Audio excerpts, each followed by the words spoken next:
السلام علیکم دوستو، جب قابیل نے حابیل کو قتل کیا تو حضرت آدم علیہ السلام قابیل سے نفرت کرنے لگے، جس کے بعد پھر قابیل پہاڑوں میں رہنے لگا۔ قابیل اور اس کی اولاد پہاڑوں سے آتے اور حضرت شیش علیہ السلام کی اولاد میں سے لڑکوں کو اٹھا کر لے جاتے۔ انہیں کچھ دن بسم اللہ الرحمن الرحیم حابیل اور قابیل حضرت آدم علیہ السلام اور حضرت حوا علیہ السلام کے حقیقی بیٹے تھے، لیکن خدا کی قدرت کہ دونوں بھائیوں کے مزاج، عادات، اطوار میں زمین آسمان کا فرق تھا۔ بڑا بھائی قابیل مزاجاً غصے کا تیز، بد زبان اور فطرتاً برائی کی جانب راغب تھا۔ حسد، بغض، سرکشی، تکبر اور انتقام کا جذبہ اس کی سرچشت میں شامل تھا، اور اس کا ذریعہ معاش کھیتی باڑی تھا، جبکہ چھوٹا بھائی حابیل نیک سیرت، متقی، پرہیزگار، منکسر المزاج اور عاجز انسان تھا۔ وہ بھیڑ بکریاں چرایا کرتا اور فارغ وقت اپنے والد کی خدمت میں گزارتا۔ قابیل شکل و صورت میں حابیل سے زیادہ خوبصورت تھا، جبکہ حابیل واجب قد و خال کا مالک، لیکن اپنے بڑے بھائی قابیل کے مقابلے میں زیادہ قوی و طاقتور تھا۔ ویسے تو والدین کو اپنے تمام بچے پیارے ہوتے ہیں اور وہ سب ہی سے محبت کرتے ہیں، لیکن حابیل کے مکارم اخلاق، نیک سیرت، فرما برداری اور دیگر خصوصیات کی بنا پر حضرت آدم علیہ السلام چھوٹے بیٹے کو زیادہ پسند فرمایا کرتے اور اسے اپنا جانشین مقرر کرنا چاہتے تھے، جبکہ قابیل کی عادات بد کی وجہ سے اس کے متعلق متفکر رہتے اور اس کی اصلاح کی کوششیں بھی کرتے تھے۔ قرآن کریم نے حضرت آدم علیہ السلام کے ان دونوں صاحبزادوں کے نام لے کر مخاطب نہیں کیا، البتہ تورات میں ان کے نام حابیل، قابیل بیان کیے گئے ہیں۔ ان کے واقعے سے متعلق حافظ حدیث علامہ عماد الدین ابن کثیر نے سند کے ساتھ ایک روایت نقل کی ہے، جو حضرت عبداللہ بن مسعود اور بعض دوسرے صحابہ سے منقول ہے کہ جب حضرت آدم علیہ السلام اور حضرت اماں حوا دنیا میں تشریف لائے اور تو والد تناسل کا سلسلہ شروع ہوا، تو ان کی نسل میں اضافے کے لیے ہر ایک حمل سے ان کے 2 بچے توام یعنی جڑواں پیدا ہوتے، ایک لڑکا اور دوسری لڑکی۔ بہن بھائی ہونے کی وجہ سے ان کا آپس میں نکاح حرام تھا، چنانچہ اللہ تعالیٰ نے اس وقت کی ضرورت کے لحاظ سے شریعت آدم علیہ السلام میں یہ خصوصی حکم جاری فرما دیا تھا کہ حضرت حوا سے توام پیدا ہونے والے لڑکے اور لڑکی کا عقد دوسرے وقت میں پیدا ہونے والے تمام بچوں سے کر دینا جائز ہے۔ اسی حکم کے مطابق قابیل اور حابیل کی شادی ہونا تھی۔ قابیل عمر میں بڑا تھا اور اس کے ساتھ اس کی جو ہمشیرہ پیدا ہوئی وہ حابیل کے ساتھ پیدا ہونے والی ہمشیرہ سے بہت زیادہ حسین و خوبرو تھی۔ جب نکاح کا وقت آیا تو حسب حکم حابیل کے ساتھ پیدا ہونے والی ہمشیرہ قابیل کے حصے میں آئی، لیکن چونکہ وہ خوبصورت نہیں تھی، چنانچہ قابیل نے اس شادی سے انکار کر دیا۔ وہ اپنی سگی ہمشیرہ سے شادی کا خواہش مند تھا۔ حضرت آدم علیہ السلام نے شرعی قاعدے کے موافق اسے قبول نہیں فرمایا اور قابیل کو اللہ کے حکم کے مطابق عمل کی تلقین کی، لیکن قابیل اپنی ضد سے باز نہ آیا۔ بڑا ہونے کی وجہ سے قابیل کو خود والد کا جانشین سمجھتا تھا، لیکن وہ حابیل کے تعلق سے والد کے خیالات سے واقف تھا۔ اب حسین و جمیل لڑکی سے حابیل کی شادی کے فیصلے نے اسے حابیل کا دشمن بنا دیا۔ حضرت آدم علیہ السلام نے جب دونوں بھائیوں کے درمیان یہ تنازع دیکھا تو رفع اختلاف کے لیے دونوں بھائیوں کے لیے یہ تجویز پیش کی کہ تم دونوں بارگاہ خداوندی میں اپنی اپنی قربانی پیش کرو۔ اللہ تعالیٰ تم دونوں میں سے جس کی قربانی قبول فرما لے گا اس لڑکی کی شادی اس سے کر دی جائے گی۔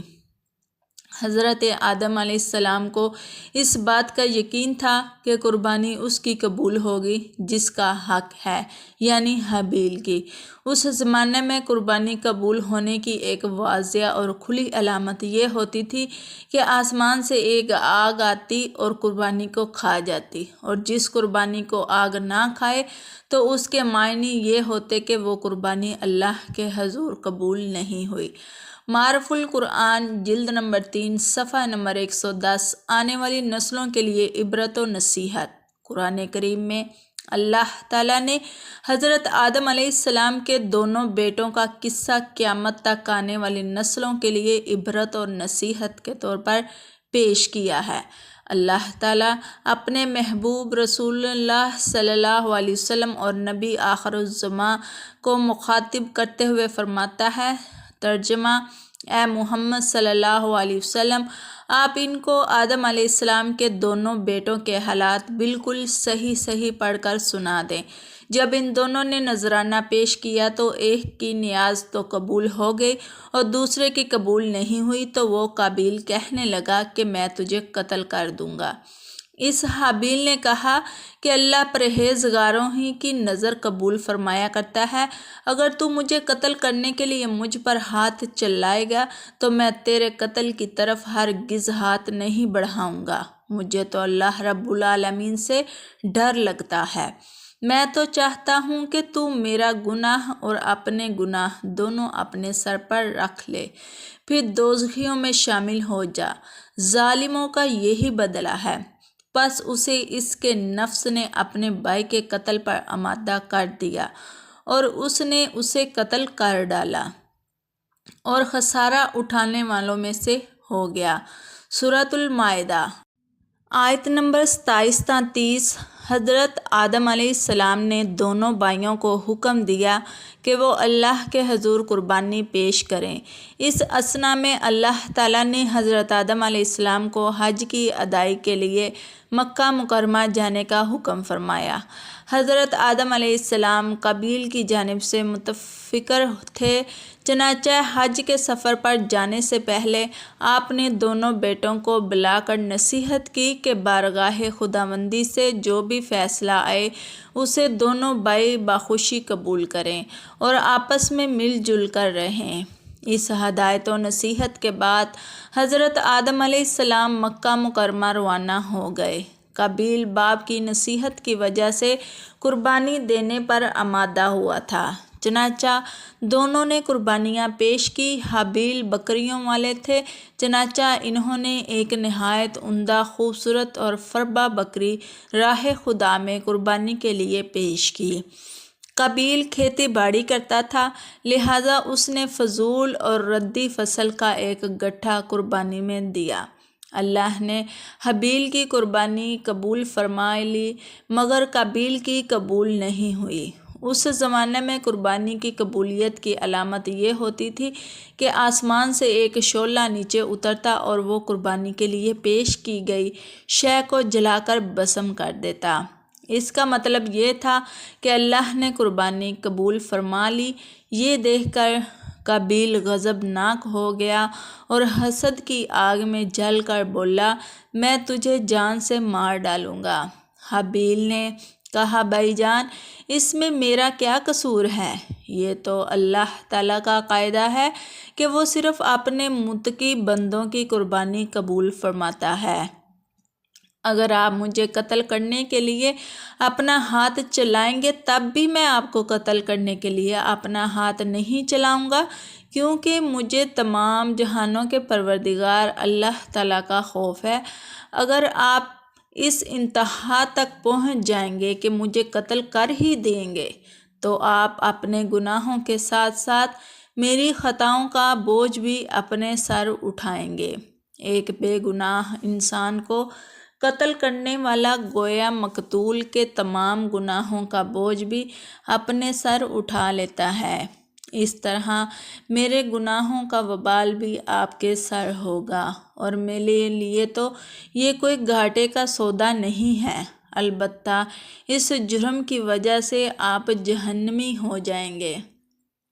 ان الفاظ کے بین السطور اس کے ضمیر کی کشمکش کا مکمل نقشہ موجود ہے۔ ایک طرف اللہ کا خوف، نیکی کا جذبہ، خون کا رشتہ، اور دوسری طرف شیطانی ترغیب، حسد کی آگ اور نفسانی خواہش کی اکساہٹ، اور پھر بالآخر اس اندرونی کشمکش میں اس کا نفس جیت ہی گیا اور اس نے اپنے بھائی کو قتل کر ڈالا، جس سے وہ نقصان پانے والوں میں سے ہو گیا۔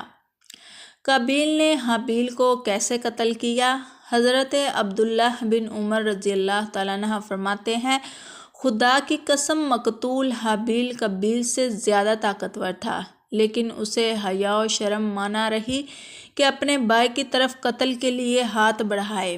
علامہ ابن کثیر قتل کے حوالے سے مختلف اقوال تحریر فرماتے ہیں کہ شاید قابیل کے پاس لوہے کی راڑ ہو جس سے حابیل کو مارا اور قتل کر دیا، اور ایک قول یہ بھی ہے کہ قابیل نے پتھر کی چٹان حابیل کے سر پر مار کر اسے ہلاک کیا، جبکہ حابیل جب سو رہا تھا تو قابیل نے بھائی کا سر کچل ڈالا۔ ایک قول یہ بھی ہے کہ قابیل نے حابیل کا گلا گھونٹا اور اس طرح اسے کاٹا جیسے درندے کرتے ہیں، جس سے وہ جاں بحق ہو گیا۔ واللہ اعلم۔ قصص الانبیاء ابن کثیر صفحہ نمبر 67۔ حضرت علامہ شبیر احمد عثمانی تفسیر عثمانی میں تحریر فرماتے ہیں کہ اگر کوئی ناحق کسی کو مارنے لگے تو اسے اجازت ہے کہ اپنے دفاع میں ظالم کو مار ڈالے، لیکن اگر صبر کرے تو شہادت کا درجہ ہے۔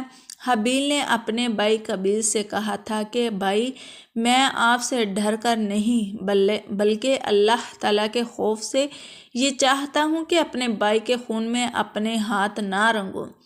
قرآن کریم میں مذکورہ شادی کا کوئی تذکرہ ہے، نہ حضرت آدم علیہ السلام کے صاحبزادوں حابیل اور قابیل کے نام موجود ہیں، بلکہ ناموں کی بجائے آدم علیہ السلام کے 2 بیٹوں کہہ کر ذکر کیا گیا ہے۔ اس قربانی کا ذکر فرما کر اللہ تعالیٰ نے نیش کی تدفین کے بارے میں یوں فرمایا ہے کہ ترجمہ: اب اللہ نے ایک کوا بھیجا جو زمین کریدنے لگا تاکہ اسے دکھائے کہ اپنے بھائی کی لاش کو کس طرح چھپائے۔ کہنے لگا، ہائے افسوس، کیا میں اس کوے کی مانند بھی نہ ہو سکا کہ اپنے بھائی کی لاش چھپا دیتا؟ سو وہ پشیمان ہونے والوں میں سے ہو گیا۔ سورۃ المائدہ آیت نمبر 31۔ قابیل نے اپنے بھائی کو قتل تو کر دیا، لیکن اب وہ نہایت پریشان تھا کہ اس نیش کو کیا کرے۔ یہ زمین پر کسی انسان کا پہلا قتل تھا۔ بعض مفسرین نے ذکر کیا ہے کہ جب قابیل نے اپنے بھائی کو قتل کر چکا تو اس کی نیش 1 سال تک اپنی پشت پر لادے پھرتا رہا۔ اہل کتاب سے منقول ہے کہ دمشق کے شمال میں ایک پہاڑ جبل قاسون میں وہ غار موجود ہے جس میں قابیل نے پتھر مار کر حابیل کو قتل کیا تھا۔ یہ غار آج بھی خونی غار کے نام سے پکارا جاتا ہے۔ اس بات کی صحت کا علم اللہ تعالیٰ ہی کو ہے۔ بعض مفسرین نے لکھا ہے کہ اللہ تعالیٰ نے 2 کووں کو بھیجا تھا۔ اسماعیل بن عبد الرحمن بن ابی کریمہ مفسر قرآن ہیں اور صدی کے نام سے شہرت رکھتے ہیں۔ وہ اپنی سند کے ساتھ روایت کرتے ہیں کہ وہ کوے دونوں بھائی تھے، پھر دونوں لڑنے لگے حتیٰ کہ ایک نے دوسرے کو ہلاک کر دیا۔ پھر وہ قتل کے بعد زمین کی طرف جھکا اور اسے کھودنے لگا، پھر گڑھے میں کوے کو ڈالا اور اسے دفن کر کے چھپا دیا۔ جب قابیل نے یہ سب دیکھا تو پکار اٹھا، ہائے افسوس کہ میں اس کوے کی طرح ہونے سے بھی عاجز ہو گیا کہ اپنے بھائی کی لاش چھپا لوں۔ پھر قابیل نے کوے کی پیروی کرتے ہوئے بھائی کو دفن کر کے چھپا دیا۔ قصص الانبیاء ابن کثیر صفحہ نمبر 68۔ اہل سیر لکھتے ہیں کہ حضرت آدم علیہ السلام کو اپنے فرزند حابیل کے قتل کا سخت رنج و غم تھا، کیونکہ وہ ان کا جانشین تھا۔ حضرت آدم علیہ السلام اس کی یاد میں 40 سال تک روتے رہے، یہاں تک کہ اللہ نے انہیں حابیل کے بدلے ایک نہایت نیک اور سعادت مند فرزند عطا فرمایا۔ حضرت آدم اور حضرت حوا نے ان کا نام شیث رکھا، جس کے معنی ہے اللہ کا عطیہ۔ حضرت شیث کو اللہ تعالیٰ نے نبوت سے سرفراز فرمایا۔ حابیل کی نیش دفنانے کے بعد قابیل کو والد کے غصے کا خوف تھا، چنانچہ شیطان کے مشورے پر وہ یمن فرار ہو گیا۔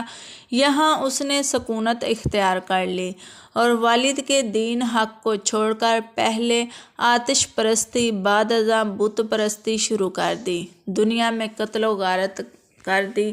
حسد و فساد اور آتش پرستی، بت پرستی کی بنیاد قابیل ہی نے رکھی۔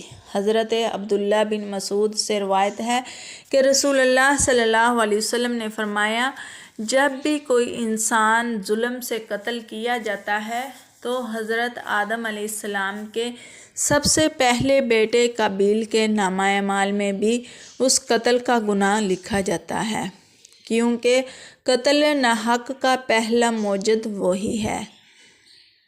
حضرت عبداللہ بن مسعود رضی اللہ تعالیٰ عنہ مزید بیان کرتے ہیں کہ نبی کریم صلی اللہ علیہ وآلہ وسلم نے فرمایا کہ قیامت کے دن سب سے پہلے لوگوں میں خون کا فیصلہ کیا جائے گا۔ ایک اور حدیث میں آتا ہے کہ بے گناہ کا قتل تمام انسانوں کا قتل ہے۔ حابیل اور قابیل کے اس قصے میں اللہ تعالیٰ آگے مزید فرماتا ہے کہ اسی وجہ سے ہم نے بنی اسرائیل پر یہ لکھ دیا کہ جو شخص کسی کو بغیر اس کے کہ وہ کسی کا قاتل ہو یا زمین میں فساد مچانے والا ہو قتل کر ڈالے تو گویا اس نے تمام انسانوں کو قتل کر دیا، اور جو شخص کسی کی ایک جان بچا لے تو گویا کہ اس نے تمام لوگوں کو زندہ کر دیا۔ سورۃ المائدہ آیت نمبر 32۔ اس سے اندازہ لگایا جا سکتا ہے کہ اللہ کے یہاں انسانی خون کی کتنی اہمیت اور تکریم ہے، اور یہ اصول صرف بنی اسرائیل ہی کے لیے نہیں بلکہ اسلامی تعلیمات کے مطابق ہمیشہ کے لیے ہے۔ علامہ ابن کثیر فرماتے ہیں کہ قابیل کو حابیل کے قتل ناحق کی دنیاوی سزا فوری طور پر اس طرح دے دی گئی کہ اس کی پنڈلی اس کی ران کے ساتھ چمٹ گئی، اور جس طرف سورج کا رخ ہوتا اس کا چہرہ بھی ازا خود ادھر ہی گھوم جاتا۔ اپنے بھائی کے ساتھ حسد، سرکشی اور گناہ کی وجہ سے اسے یہ رسوائی اور عذاب ملا، جبکہ آخرت کا عذاب سخت اور اپنی جگہ قائم ہے۔ ابن کثیر صفحہ نمبر 70 حضرت مولانا مفتی محمد شفیع قرآن کریم میں بیان کیے گئے قصوں سے متعلق فرماتے ہیں کہ اہل نظر جانتے ہیں کہ قرآن کریم کوئی قصہ کہانی یا تاریخ کی کتاب نہیں ہے کہ جس کا مقصد کسی واقعے کو اول سے آخر تک بیان کرنا ہو، لیکن ماضی کے واقعات اور گزشتہ اقوام کے قصص اپنے دامن میں بہت سی عبرتیں اور نصیحتیں رکھتے ہیں۔ یہی تاریخ کی اصل روح ہے، اور ان میں بہت سے حالات و واقعات ایسے بھی ہیں جو مختلف احکام شرعیہ کی بنیاد ہیں۔ انہی فوائد کے پیش نظر قرآن کریم کا اسلوب ہر جگہ یہ ہے کہ موقع بہ موقع کوئی واقعہ بیان کرتا ہے، اور اکثر پورا واقعہ بھی ایک جگہ بیان نہیں کرتا بلکہ اس کے جتنے حصے سے اس جگہ کا کوئی مقصد تعلق ہو تو اسی کا وہ ٹکڑا وہاں بیان کر دیا جاتا ہے۔ حضرت آدم علیہ السلام کے 2 بیٹوں کا قصہ بھی اسی اسلوبے پر نقل کیا جا رہا ہے۔ اس میں موجودہ اور آنے والی نسلوں کے لیے بہت سی عبرتیں اور مواعظیں ہیں، اور اس ضمن میں بہت سے احکام شرعیہ کی طرف اشارہ کیا گیا ہے قصص الانبیاء صفحہ نمبر 78۔ عراق کے دارالحکومت بغداد سے تقریباً 80 کلومیٹر دور کھنڈرات سے بھرا ایک ویران علاقہ ہے، جہاں ابھی بھی عجیب و غریب مکانات کی باقیات موجود ہیں۔ لیکن آپ جان کر حیران ہوں گے کہ یہ دنیا کا سب سے پہلا آباد ہونے والا جدید ترین شہر تھا۔ اس علاقے نے بہت بڑی بڑی سلطنت کے عروج و زوال دیکھے ہیں، یہاں تک کہ یہ شہر خود سلطنت بابلون اور خلدانی سلطنت کا دارالحکومت رہا ہے۔ 4000 سال قبل مسیح کی پرانی روایات میں اس شہر کا تذکرہ ملتا ہے، لیکن کیا آپ جانتے ہیں کہ یہ دنیا کے پہلے شہر کو آباد کرنے والا کون تھا؟ کیونکہ یہ شہر تباہ و برباد ہو کر آج کھنڈر بنا ہوا ہے۔ دنیا کے قدیم 7 عجوبوں میں سے کون سا عجوبہ اس پرانے شہر سے جڑا ہے؟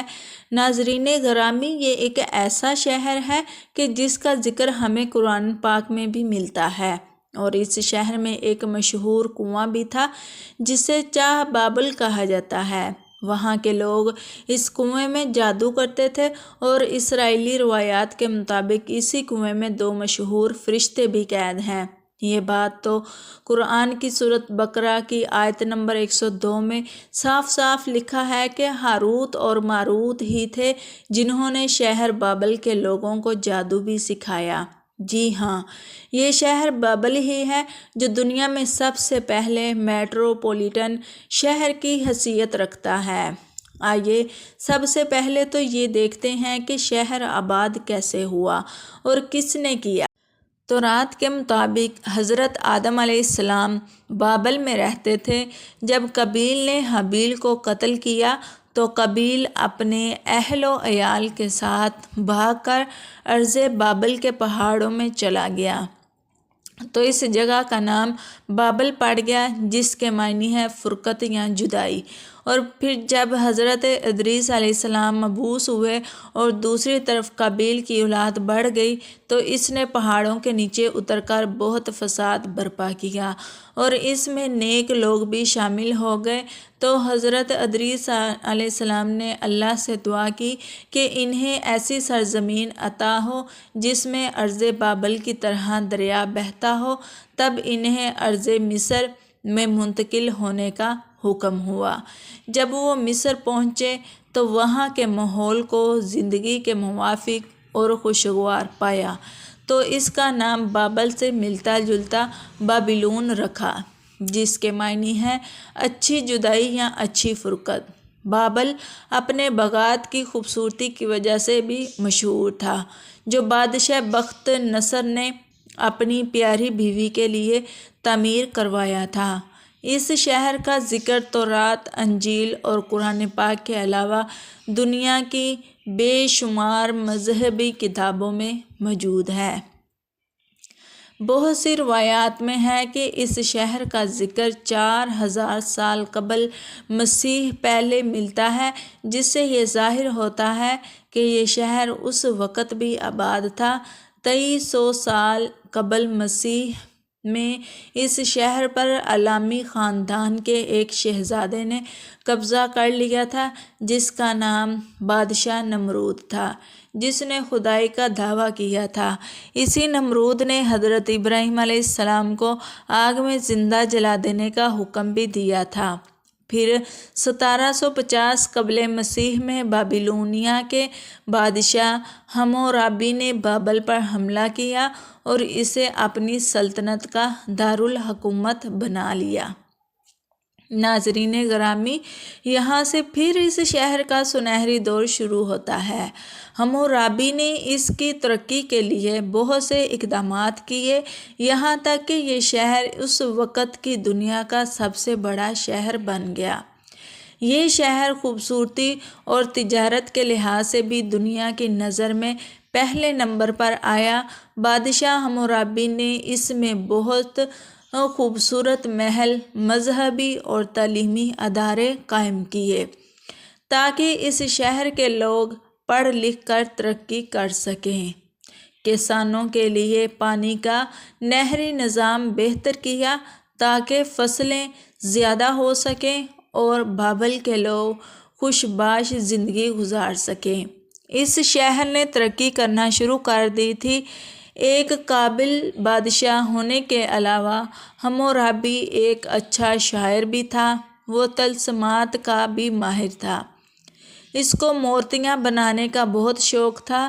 طلسمات کے موضوع پر اس کی مشہور تصنیف مکاشفات حمورابی ہے، جو کہ بابل کے شہر ایم کی کھدائی کے دوران دریافت ہوئی اور برٹش میوزیم میں موجود ہے۔ حمورابی پہلا بابلی بادشاہ تھا جس نے تمام میسوپوٹیمیا پر اپنی حکمرانی قائم کی۔ بابل کا علاقہ میسوپوٹیمیا میں ہمیشہ خصوصی اہمیت کا حامل رہا۔ آج بابل کی باقیات عراق میں بغداد کے جنوب مغرب میں واقع ہیں۔ آبادی زبان کے اس لفظ بابل کا مطلب دیوتا یا دیوتاؤں کا دروازہ ہے۔ اپنے 45 سالہ دور حکومت میں حمورابی نے بابل کی ریاست کو عظیم الشان سلطنت میں تبدیل کیا، لیکن اس وسیع و عریض سلطنت کو حمورابی کی وفات کے بعد اس کے جانشین سنبھال نہ سکے اور اس کی موت کے بعد جلد ہی یہ سلطنت تتر بتر ہو گئی۔ یہاں کے کلدانی خاندان کی حکومت آئی۔ حکمرانی بنو نصر کا بیٹا بخت نصر بہت قابل اور چاقو چوبند تھا۔ اس نے حکومت سنبھالتے ہی مصر کے ساتھ جنگ کی تو اس نے مصر کو بری طرح شکست دے دی اور مصر کو فتح کر لیا۔ اس نے اپنے ارد گرد کی قوتوں کو اپنے غلام بنا لیا۔ پھر اس نے یہودیوں سے جنگ کی، یروشلم کے کئی لوگوں کو موت کے گھاٹ اتار دیا، اور جو لوگ بچ گئے ان کو قید کر کے بابل لے آیا۔ ان لوگوں میں حضرت دانیال بھی شامل تھے۔ بخت نصر کے دور کو بابل شہر کا سب سے اچھا دور مانا جاتا ہے۔ اس نے سلطنت کی زیادہ دولت بابل کے شہر کو خوبصورت بنانے، فیصل بندیوں اور شہر کی دفاع پر ہی خرچ کر دی تھی۔ بخت نصر کے دور میں سب سے زیادہ اہم بات وہ خوبصورت باغات ہیں جنہیں بخت نصر نے اپنی حسین و جمیل ملکہ کو خوش کرنے کے لیے تعمیر کروائے تھے۔ ناظرین گرامی، یہی وہ ہوا میں معلق باغات ہیں جنہیں دنیا کے قدیم 7 عجوبوں میں سے شامل کیا گیا ہے۔ بابل علم، ادب، تہذیب و تمدن کا سب سے بڑا مرکز بن چکا تھا۔ یونانی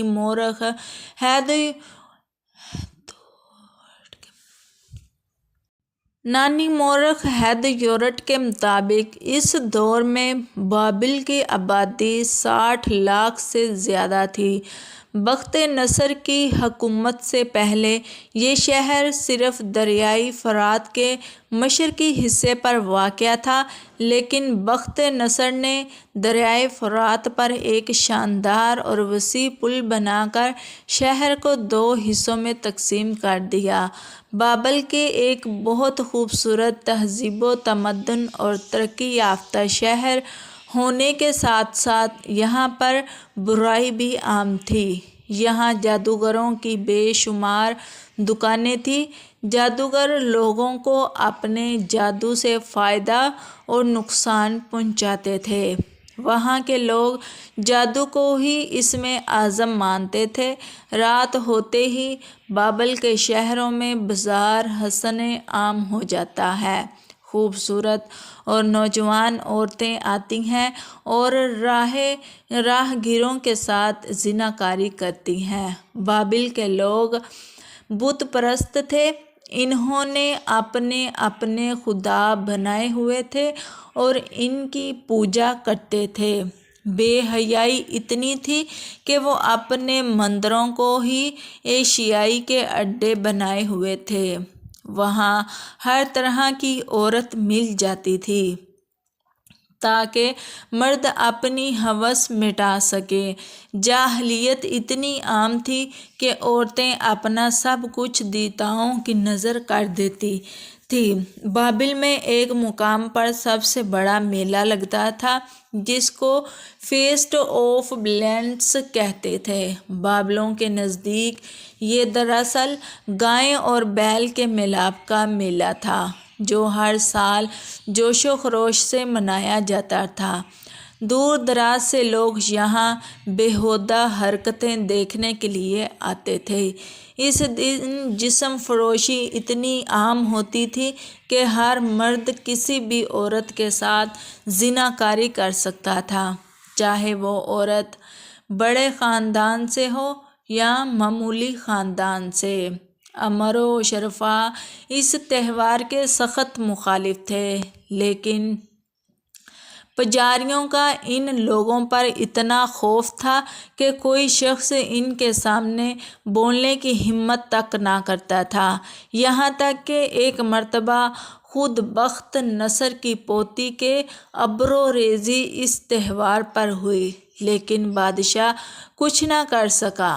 بابل میں ایک مقام ایسا تھا جہاں دوسرے شہروں پر حملہ کر کے وہاں سے لائے گئے دیوی دیوتاؤں کو سجایا جاتا تھا۔ اسی وجہ سے اس مقام کو ایک خاص حیثیت تھی۔ ایک روایت میں آتا ہے کہ بخت نصر کی موت ہونے کے بعد اس شہر پر ایران قابض ہو گیا اور یہ شہر ایران سلطنت کا ایک حصہ بن گیا۔ جب سکندر اعظم نے ایران سے جنگ کی تو اس نے ایرانیوں سے بابل چھین لیا۔ پھر اسی شہر میں سکندر اعظم کی موت ہوئی۔ سکندر اعظم جب اس دنیائے فانی سے چلا گیا تو اس کے بعد اس شہر پر زیادہ دیر تک کسی ایک کی حکومت نہ ٹک سکی۔ فلسطینیوں نے بھی اس شہر پر حکومت کی، کسی نے اس کی تعمیر و ترقی کی طرف توجہ نہ دی، تو اس شہر کا آہستہ آہستہ نام و نشان مٹتا گیا۔ جب یہاں عباسی خلفاء کی حکومت آئی تو یہ شہر ایک چھوٹے سے گاؤں کی شکل میں موجود تھا، لیکن اب بغداد شہر سے 80 کلومیٹر کے فاصلے پر بابل شہر اور صرف کھنڈرات کی صورت میں پایا جاتا ہے۔ بعض مسیحی روایات کے مطابق یہ شہر بابل قیامت سے پہلے ایک بار پھر اپنے وجود میں آئے گا، جہاں خیر و شر کی سب سے بڑی جنگ ہوگی۔ اللہ تعالیٰ ہمیں دین کی مکمل سمجھ نصیب فرمائے اور ہمارا خاتمہ ایمان پر فرمائے، آمین۔ ناظرین، کمنٹ باکس میں اللہ